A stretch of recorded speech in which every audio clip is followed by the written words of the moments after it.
બિંદીબેન, Christmas આવે છે તો તમારા ગ્રાન્ડ ચિલ્ડ્રન માટે તમારે કંઈક ચટપટી વાનગી શીખવી છે? હા હા જરૂર.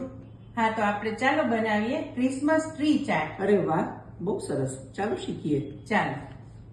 તો તેને માટે એક મિક્સિંગ બોલમાં બાફેલા શક્કરિયાનો માવો, બાફેલા મગ, ઝીણી કાપેલી ડુંગળી, કેપ્શનમાં બતાવેલા મસાલા, કોથમીર મરચાંની ચટણી, ગોળ આમલીની ચટણી, મસાલા સિંગ, દાડમના દાણા નાખી બધું મિક્સ કરી લઈએ.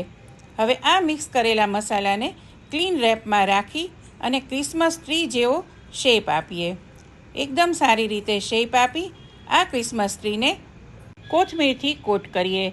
ચારે ફરતી કોથમીર લગાવી અને સર્વિંગ ડીશમાં વચ્ચે મૂકી દઈએ અને તેના ઉપર દાડમના દાણા ચારે ફરતા લગાડી દેવાના છે. તેને ફરતો દહીંનો મઠો એડ કરી રોસ્ટેડ પાપડી મૂકીએ.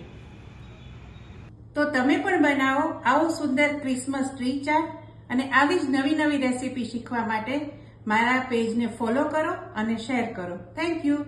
થેન્ક યુ તન્વીબેન, તમે આજે બહુ સરસ મને વાનગી શીખવાડી અને મારા કિડ્સને તો બહુ મજા આવી જશે.